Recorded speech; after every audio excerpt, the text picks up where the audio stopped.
వస్త్రాలంకరణను బట్టే సినిమా ఎంత సక్సెస్ అనేది అర్థమవుతుంది మీలో ఉన్న ఆనందం. అయితే నిన్న ప్రెస్ మీట్ అని పెట్టినప్పుడు ఇవాళ ఏప్రిల్ 1 కదా, ఏమన్నా ఫుల్ చేస్తున్నారా, నిన్నే కదా ఏదో అని అనుకున్నాం. నాకైతే అనిపించింది నిజంగా మేము ఈ యాంగిల్ ఆలోచించలేదబ్బా. ఎనీహో ఏప్రిల్ 1 మీరేదో దేవాలయానికి ఏదో పూజ చేసి వచ్చినట్టుగా ఆహార్యాలు కనబడుతున్నాయి. All the best. అయితే ఇప్పుడు తెలుగు సినిమాల్లో మీరు ఏది తీసుకున్నా కుటుంబ కథలు ఓల్డ్ సినిమాల నుంచి వచ్చినాయి. అయితే ఈ మధ్య ఎక్కువగా ఓవర్సీస్ అంటే వాళ్ళనే బేస్ చేసుకొని కూడా అక్కడ యూత్ ప్రేమ లవ్ను మిక్స్ చేస్తూ అక్కడ కథలనే బేస్ చేసుకున్నారు. ఇందులో అటువంటిది ఉందా, లేదా ఓన్లీ పక్కా మన తెలుగు నేపథ్యమేనా?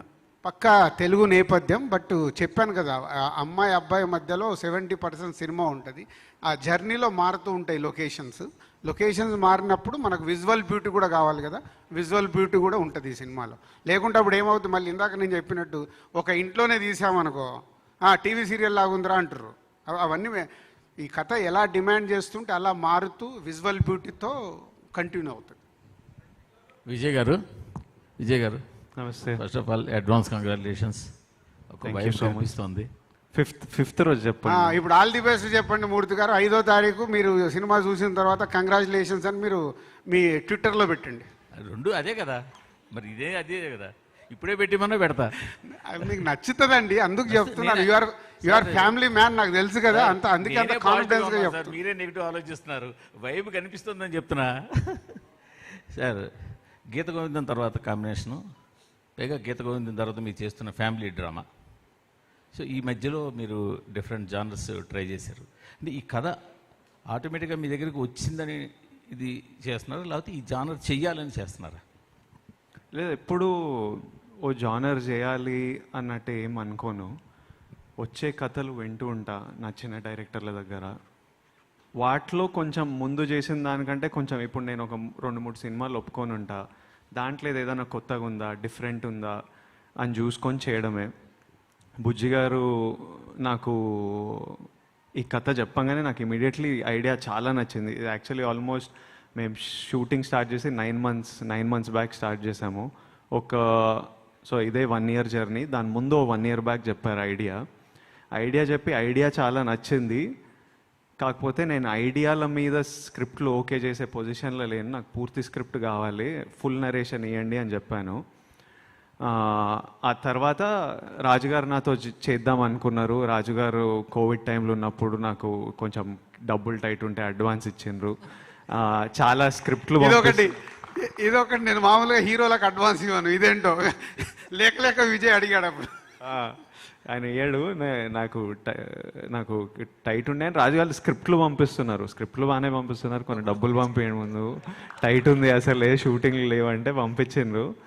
ఇంకా నాకు నచ్చిన స్క్రిప్ట్ ఇది రాజుగారు కూడా నచ్చుతుంది అనుకున్నా. ఆ ఫుల్ స్క్రిప్ట్ నాకు ఇంకా రావట్లేదు. సో రాజుగారికి చెప్పిన ఐడియా విన్నా, అది చాలా బాగుంది కానీ నాకు ఫుల్ స్క్రిప్ట్ కావాలి, ఫుల్ స్క్రిప్ట్ రావట్లేదంటే ఇంకా ఏం జరిగిందో నాకు తెలియదు. సడన్గా రాజుగారు బుజ్జి ఫుల్ స్క్రిప్ట్తో నా దగ్గరకు వచ్చారు, ఓకే చేయడం జరిగింది. తర్వాత విన్న తర్వాత నేను actually I need to thank, special thanks. ఇది సక్సెస్ మీట్లో ఆ టైంలో చేద్దాం అనుకున్నా కానీ గౌతమ్కి, సితారా ఎంటర్టైన్మెంట్కి చాలా థ్యాంక్స్ చెప్పాలి. ఎందుకంటే వాళ్ళ సినిమా యాక్చువల్లీ స్టార్ట్ అయిపోయిండే, కానీ ఈ సినిమా క్విక్గా అయిపోతుంది, ఒక 80 daysలో అయిపోతుంది. తర్వాత పండక్కి ఇలాంటి సినిమా చాలా కరెక్ట్ సినిమా అనుకొని త్వరగా చేస్తాం. గౌతమ్దేమో స్కేల్ చాలా పెద్దది, కొంచెం కాంప్లికేటెడ్ సినిమా సెటప్ చేయడానికి. అది ఎట్లయినా ఫస్ట్ హాఫ్ ఆఫ్ ద ఇయర్లో రాలేదు, టైం పడుతుంది కదా, ఇది నేను మధ్యలో చేసేసుకుంటా అంటే వాళ్ళు నన్ను అకామిడేట్ చేయడం జరిగింది. మేము అనుకున్నది 80 days కాలేదు, ప్రాపర్గా తీయాలి కాబట్టి ఇంకా అది ఒక 110-120 days అట్లా వెళ్ళిపోయింది. సంక్రాంతికి రాలేకపోయాము, కానీ ఇట్స్ ఆల్ గుడ్. ఇప్పుడు April 5th వస్తున్నాము and I think we are all very happy.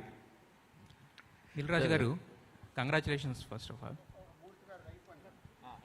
రాజుగారు, ఈ మధ్య మీరు మీ సినిమాలకి వేరే ప్రత్యేకమైన పబ్లిసిటీ ప్లానింగ్ గట్రా ఏం అక్కర్లేదు, స్టేజ్ల మీద మీరే అద్భుతమైన స్పీచ్లు ఇస్తున్నారు, కొత్తగా డ్యాన్సులు చేస్తున్నారు, నిన్న కూడా ఒక పాట కూడా పాడేస్తున్నారు. సో ఇవన్నీ చూస్తుంటే త్వరలో మీరు తెర మీద కూడా వచ్చేస్తారేమో అని చిన్న అనుమానం ఉంది, నిజమేనా?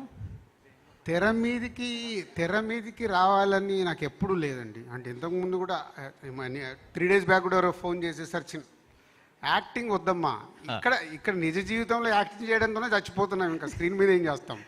సో ఇదంటారా, ఒక సినిమా ఇవాళ ప్రేక్షకుల దగ్గరికి తీసుకెళ్ళటానికి నా ఎనర్జీలు కూడా అవసరం ఉన్నప్పుడు నేను డెఫినెట్గా గ్రౌండ్లో ఉండి నా ఎనర్జీస్ పెట్టి